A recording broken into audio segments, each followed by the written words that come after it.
अक्टूबर 1960 को एक medical background वाले परिवार में जन्मी माधुरी कानिटकर अपने डॉक्टर दादा दादी से प्रेरित होकर खुद भी एक डॉक्टर बनना चाहती थी, पर कुछ अलग अंदाज में। वो सेना में बतौर डॉक्टर अपनी सेवा देना चाहती थी। हालांकि उनके पिता को इस बात की चिंता थी कि वो एक आर्मी डॉक्टर के रूप में पूरे देश में तैनात होंगी, लेकिन उन्होंने पिता की बात नहीं मानी और सेना में शामिल हो गई। बस फिर क्या था, उसके बाद उन्होंने कभी पीछे मुड़कर नहीं देखा। उन्होंने अपनी सफलता से अपने पिता ही नहीं बल्कि पूरे देश का नाम रोशन किया। नमस्कार, मैं हूँ अपराजिता सिंह और इंडिया सेंटिनल्स के वुमेन्स डे स्पेशल एडिशन में आज हम बात करेंगे डॉक्टर माधुरी कानिटकर की, जो लाखों महिलाओं की प्रेरणा है। लेफ्टिनेंट जनरल डॉक्टर माधुरी कानिटकर भारतीय सेना में एक जनरल ऑफिसर है जो चीफ ऑफ डिफेंस स्टाफ के तहत इंटीग्रेटेड डिफेंस स्टाफ मेडिकल के डिप्टी चीफ के रूप में काम करती हैं। माधुरी कानिटकर भारतीय सशस्त्र बलों के साथ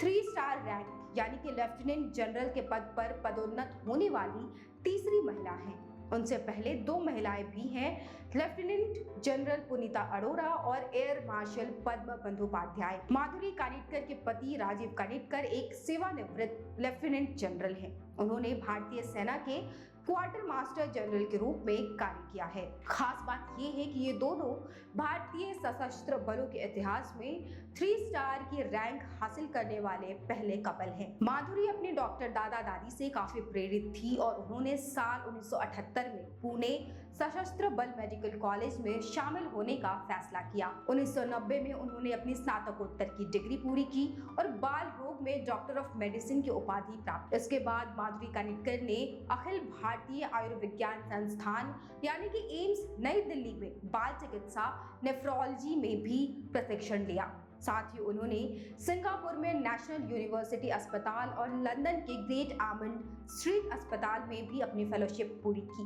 माधुरी ने तब अपने alma mater armed forces medical college Pune में एसोसिएट प्रोफेसर और फिर बाल रोग विभाग के प्रमुख के रूप में भी काम किया। इसके अलावा उन्होंने army college of medical sciences में प्रोफेसर के रूप में भी काम किया। डॉक्टर माधुरी को Indian society of paediatric nephrology का अध्यक्ष नियुक्त किया गया और उन्होंने आर्मी मेडिकल कोर में पहली बाल चिकित्सा नेफ्रोलॉजी सेवा का गठन किया। आपको बता दें कि माधुरी कानिटकर भारतीय सेना के मेडिक्स में ये रैंक हासिल करने वाले पहली महिला बाल रोग विशेषज्ञ हैं। और इतना ही नहीं, डॉक्टर माधुरी प्रधानमंत्री की STIAC इनोवेशन एडवाइजरी कमेटी में भी बैठ। इतिहास लिखने वाली डॉक्टर माधुरी को 28 जनवरी 2017 को सशस्त्र बल मेडिकल कॉलेज का डीन और डिप्टी कमांडर नियुक्त किया गया था। डॉक्टर माधुरी की कहानी यही खत्म नहीं होती।